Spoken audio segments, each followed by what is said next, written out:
Substantivos epicenos. Você lembra? Deixa eu mostrar. Referem-se a animais. Ele se refere aos animais ou plantas. São invariáveis no artigo precedente. Usa-se a forma macho e fêmea. Veja, onça. A onça macho. A onça fêmea. Deixar sempre variável macho e fêmea é a forma popular. Agora, quando você pega macho e fêmea, são os adjetivos, e faz a relação com onça, faz a concordância nominal com onça, você tem a norma culta. A onça macha, e a onça fêmea.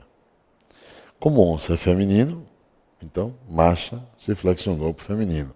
Isso é norma culta. Ok? Veja mais um exemplo.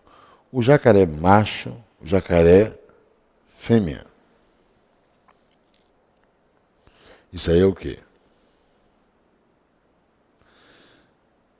Isso aí é popular. Norma popular. Norma culta. O jacaré macho, o jacaré fêmea. Norma culta. Ok? Que mais substantivos epicenos eu poderia trazer para você? Olha aí.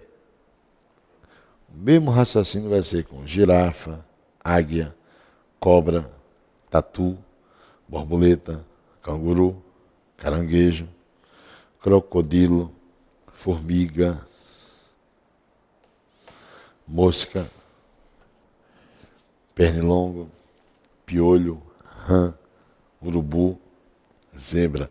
Então, a zebra macho, a zebra fêmea. Isso é popular. Norma culta. A zebra macha, a zebra fêmea. Ok? O piolho macho, o piolho fêmea. Popular. O piolho macho, o piolho fêmea. Fêmea. Norma culta. Isso você encontra, por exemplo, em Napoleão Mendes de Almeida, Gramática Metódica da Língua Portuguesa. Substantivo comum de dois gêneros.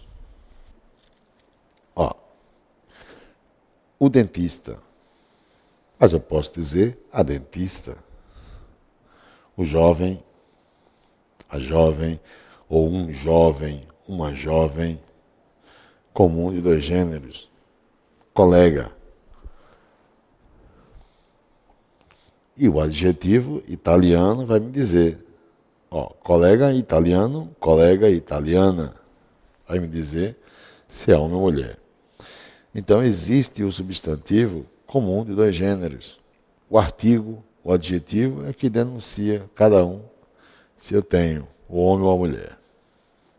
Mas também temos o substantivo sobrecomum. O sobrecomum, eu digo a criança, tanto para menino como para menina. O indivíduo, a vítima, o cônjuge, o carrasco, o monstro, o algoz. Ela é uma mulher monstro, e não monstra. Isso já caiu muito em prova, viu? O algoz, o dedo duro, o pivô, o sujeito. Ninguém vai dizer a sujeita chegou. Não é a sujeita chegou, é o sujeito chegou. E pode se referir a uma mulher. Ok? Vamos agora às questões. Vamos fazer prova agora. Questão número 1, mas antes vamos ao texto.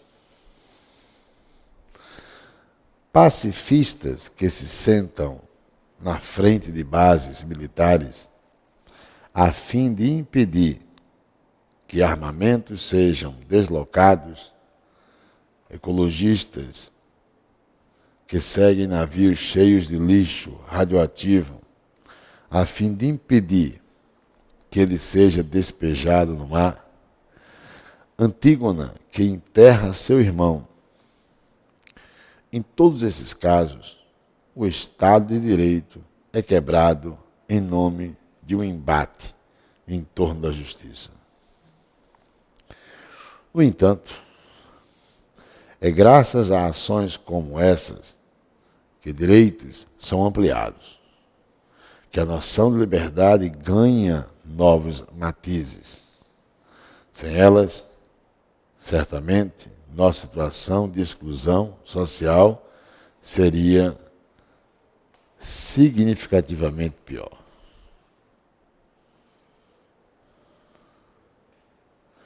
Nesses momentos, encontramos o ponto de excesso da democracia em relação ao direito.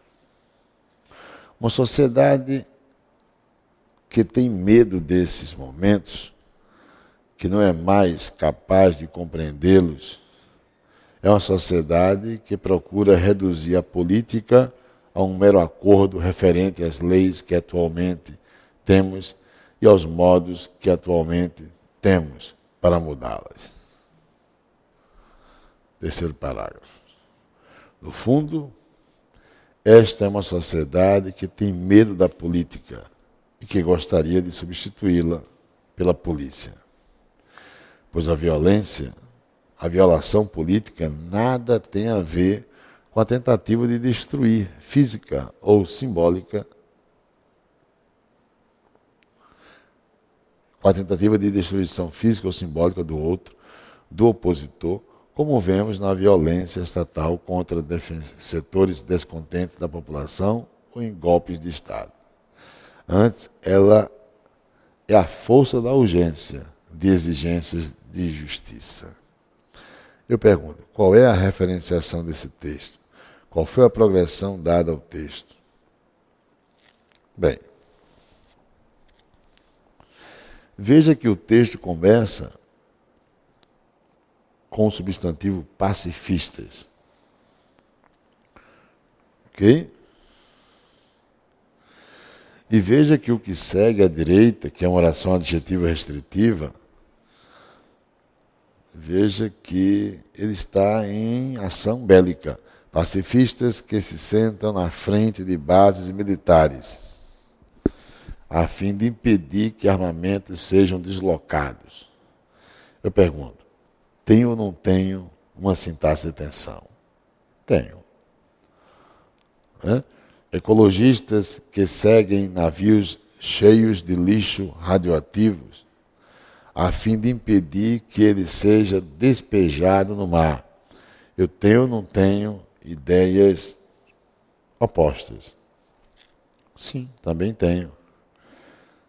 É isso? Eu tenho mais um exemplo de sintaxe de tensão. Antígona, que enterra, seu irmão. Em todos esses casos, o Estado de Direito é quebrado em nome de um embate em torno da justiça.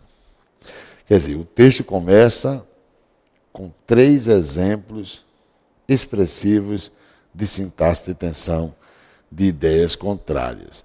E olha que é uma sintaxe de tensão já intensiva. Lembra? Primeiro parágrafo, 3 exemplos, compondo uma enumeração. Segundo parágrafo. No entanto, lá vem o segundo parágrafo sendo coordenado adversativo ao primeiro parágrafo. No entanto, é graças a ações como essas que direitos são ampliados, que a noção de liberdade ganha novos matizes. Veja, é através de ações como as que foram apresentadas nos exemplos que a noção de liberdade ganha novos matizes.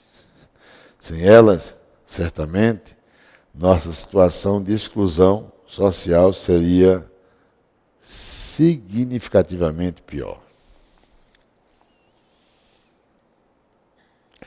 Então, parece que os pacifistas têm que atuar para conseguir a liberdade. E eu ainda continuo com o segundo parágrafo. Ó.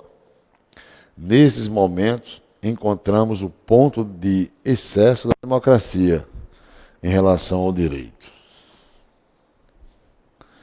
Uma sociedade que tem medo desses momentos, que não é mais capaz de compreendê-los, é uma sociedade que procura reduzir a política a um mero acordo referente às leis que atualmente temos e aos modos que atualmente temos para mudá-las. E o último parágrafo.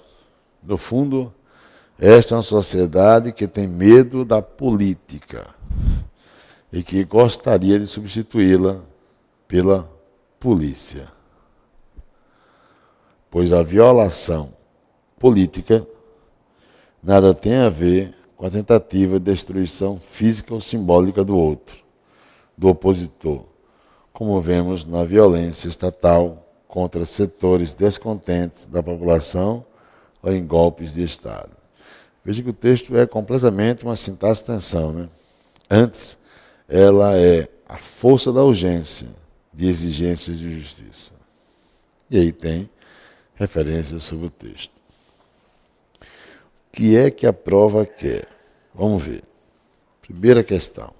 No que se refere à organização das ideias e às estruturas linguísticas do texto acima, julgue os itens subsequentes. Primeiro, os eventos citados nas orações iniciadas por pacifistas, ecologistas e Antígona, no primeiro parágrafo, constituem argumentos que comprovam a tese do texto. A ampliação de direitos pode resultar da violação política. Ora, se no primeiro parágrafo, temos aqui, ó, primeiro parágrafo, olha as ações. Leia.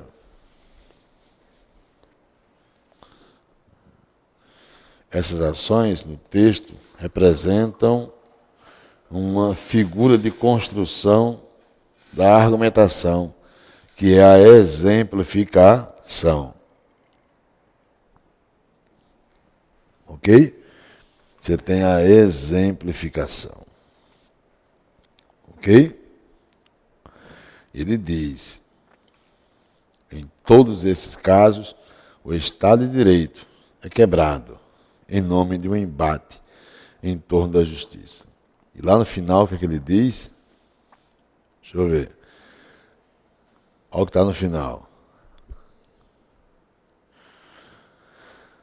No fundo, esta é uma sociedade que tem medo da política e que gostaria de substituí-la pela polícia, pois a violação política nada tem a ver com a tentativa de destruição física ou simbólica do outro, do opositor, como vemos na violência estatal contra setores descontentes da população ou em golpes de Estado.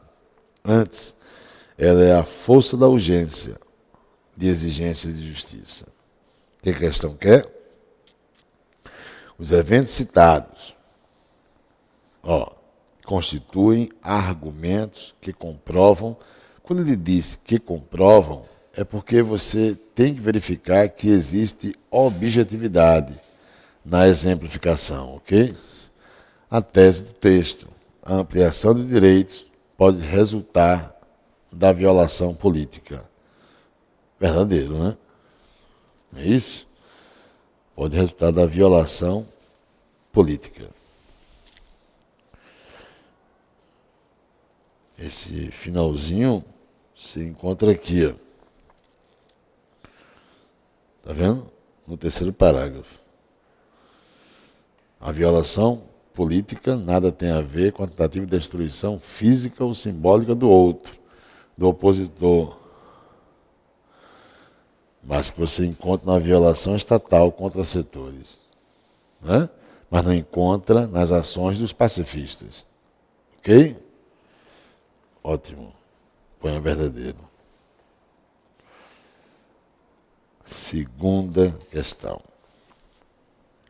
Com o emprego do modo subjuntivo em sejam e seja no primeiro parágrafo, o autor põe em dúvida os fatos expressos nas ações de deslocar e de despejar, respectivamente.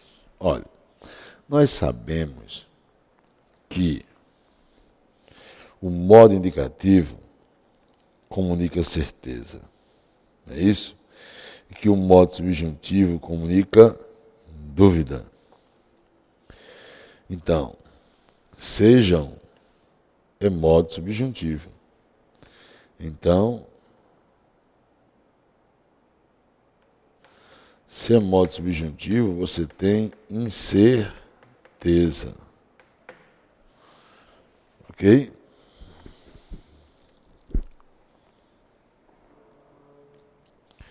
Agora, dizer o que ele afirma, que com o emprego do modo subjuntivo, o autor põe em dúvida os fatos expressos nas ações de deslocar, vamos ver isso.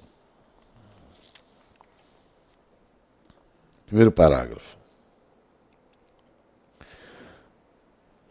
Pacifistas que se sentam na frente de bases militares, a fim de impedir que armamentos sejam deslocados. Ecologistas que seguem navios cheios de lixo radioativo, a fim de impedir que ele seja despejado no mar. Ora, as ações por parte dos pacifistas, elas ocorrem. As ações ocorrem. Agora, se as ações serão o quê? Concretizadas em seus objetivos, é o que nós não sabemos. Ou seja, se vão despejar ou não despejar no mar o lixo radioativo, isso é o que nós não sabemos. Ok? Se vai existir o deslocamento ou não deslocamento de armamentos, isso nós não sabemos. Agora, que as ações praticadas pelos pacifistas são certas, isso aí sim. Então, quando ele diz, com o emprego do modo subjuntivo, o autor põe em dúvida os fatos expressos nas ações de deslocar e de despejar. Não, está falso. Ok? Não se põe em dúvida os fatos expressos nas ações de deslocar ou de despejar. Mas se põe em dúvida se eles vão conseguir o objetivo ou não. Ok? Porque o contexto que está aqui é um contexto de certezas. Os exemplos são exemplos objetivos e não subjetivos. Ok? Vamos à terceira.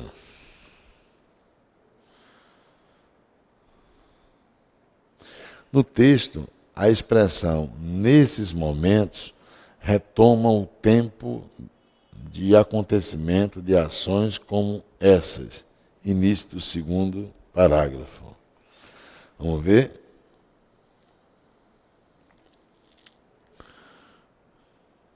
Vamos ver. No texto, a expressão nesses momentos é no segundo parágrafo. Retoma, parágrafo 2. Retoma o tempo de acontecimento de ações como essas.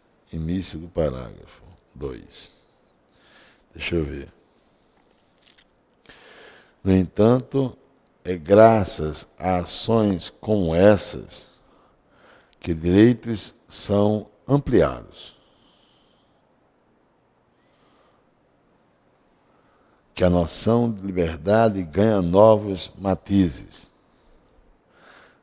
Sem elas, certamente nossa situação de exclusão social seria significativamente pior. Nesses momentos,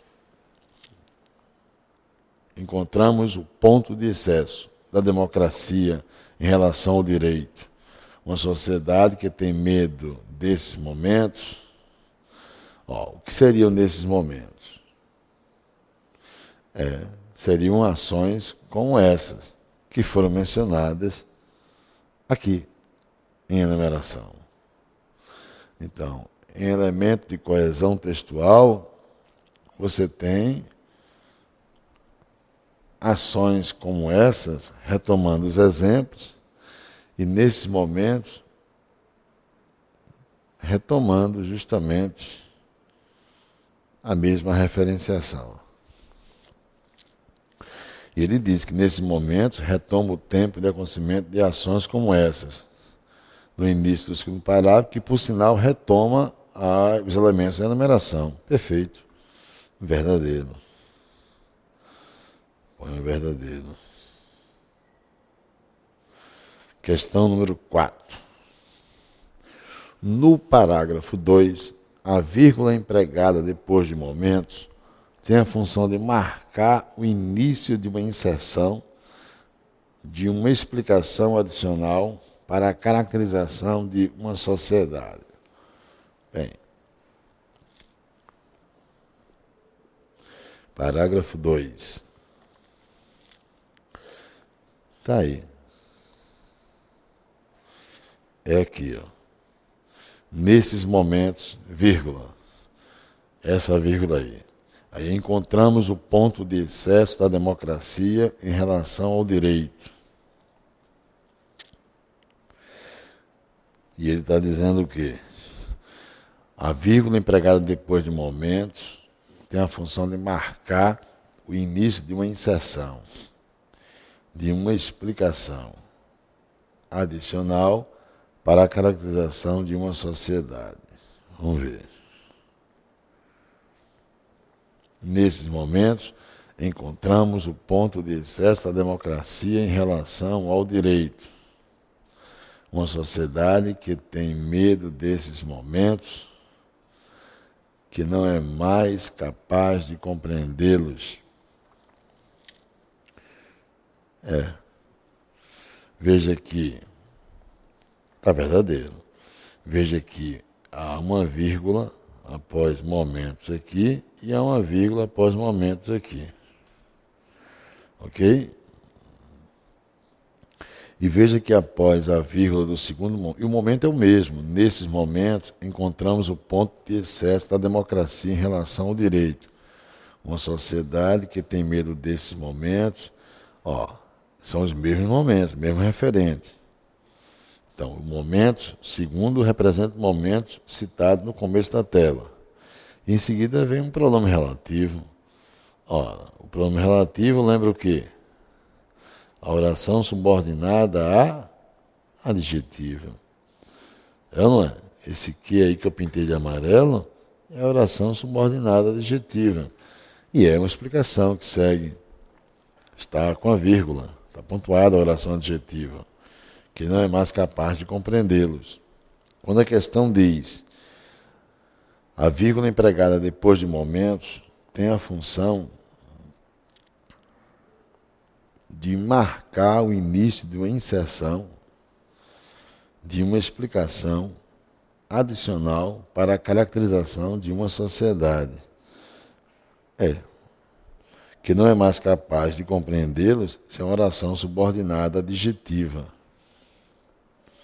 Adjetiva explicativa. Ok? Então, vai inserir uma explicação. Ok? Está verdadeiro. Põe a verdadeiro.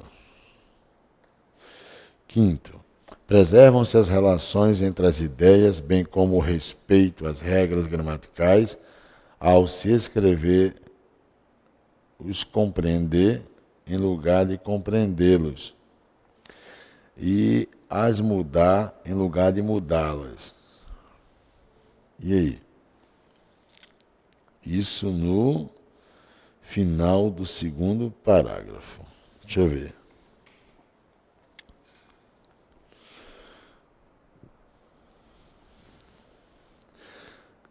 Está na quarta linha, que não é capaz de compreendê-los ou não é capaz de os compreender. E no final aí da tela,